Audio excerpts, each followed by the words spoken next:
এরকম কেউ কেউ হয়তো এরকম গন্ধ খুঁজে বেড়াচ্ছেন, বাট আমার মনে হয় না আইসিসির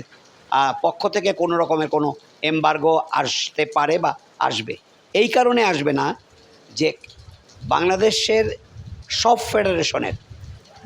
অভিভাবক হচ্ছে জাতীয় ক্রীড়া পরিষদ, যেটাকে আমরা সংক্ষেপে এনএসসি বলি, national sports council. Colour expert dark sap এবং মাইল্ড অন হ্যান্ডস টেকনোলজি সমৃদ্ধ অরিক্স অ্যাডভান্স ডিটারজেন্ট পাউডার আপনার লন্ড্রি এক্সপার্ট। তাদের 2018-র একটা সংশোধিত গঠনতন্ত্রে 21 ধারায় পরিষ্কার বলা আছে, যদি কোনো ফেডারেশনের কার্যক্রম আপ টু দ্য মার্ক না হয় এবং তারা তাদের উপরে ন্যস্ত দায়িত্ব কর্তব্য যথাযথভাবে পালন করতে ব্যর্থ হয় এবং তাদের দ্বারা দেশের ক্রিকেটের মঙ্গল কল্যাণের চাইতে জাতীয় স্বার্থবিরোধী কার্যক্রম পরিচালিত হতে থাকে, তখন ওই ফেডারেশনকে সোজা কথা বাতিল ঘোষণা করতে পারে এনএসসি। এবং শুধু প্রশ্নবিদ্ধ নির্বাচনের কারণেই নয়, এখন তো গতই আমিনুল ইসলাম বুলবুলের নেতৃত্বে যে পরিচালক পর্ষদ ছিল, তারা ইভেন ঢাকা প্রিমিয়ার লিগ করতে পারেনি, থার্ড ডিভিশন লিগ করতে পারেনি এবং জেলা ও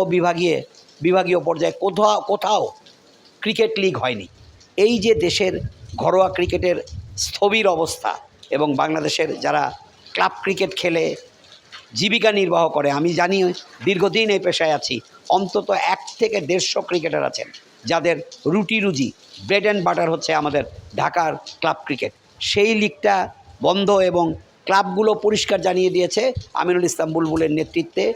যে বোর্ড নির্বাচিত হয়েছে প্রশ্নবিদ্ধ নির্বাচনে, তাদের অধীনে তারা খেলবে না। কাজেই এই যে ঘরোয়া ক্রিকেট বন্ধ এবং ক্রিকেটীয় কার্যক্রম স্থবির, সেগুলোই এনএসসি আমলে এনেছে এবং এনএসসি আমলে এনেই এই বোর্ড ভেঙে দিয়েছে। আর তদন্ত কমিটির যে রিপোর্ট, সেই রিপোর্টে কারো বিরুদ্ধে কোনো সরাসরি অভিযোগ না থাকলেও আমরা যতটুকু জানি আজকেই এই রিপোর্টটা আইসিসির কাছে চলে গেছে এবং সেই রিপোর্টে বিভিন্ন জায়গায় যারা অভিযুক্ত ছিলেন তাদের অভিযোগগুলো খণ্ডন করা আছে এবং আমরা যতদূর জেনেছি যেসব অভিযোগ উঠেছে তার প্রায় ম্যাক্সিমামই সত্য বলে প্রমাণিত হয়েছে। কাজেই আপনি যখন অভিযুক্তদের মুখ থেকেই যারা অভিযোগকারীর কথা সত্যতা পাবেন এবং তদন্ত কমিটি সেই ফাইন্ডিংসটা পেয়েছে, সেটা যখন আইসিসির কাছে যাবে, আইসিসি নিশ্চিত করেই আপনার এই বোর্ডের উপরে, নতুন বোর্ডের উপরে বা নতুন আহ্বায়ক কমিটির উপরে কোনো এমবার্গো আনার কথা না, বরঞ্চ যে কমিটি আমিনুল ইসলাম বুলবুলের নেতৃত্বে তারা একটি অস্বচ্ছ এবং প্রশ্নবিদ্ধ নির্বাচনের মধ্য দিয়ে এসেছে, তাদের কার্যক্রমের যে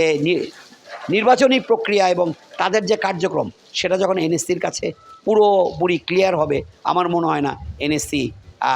তাদের পক্ষ নিতে পারে, বরঞ্চ এই বোর্ডের নতুন বোর্ডের কোনো কাজকর্মে এনএসসি বাধা হবে বলে আমার মনে হয় না।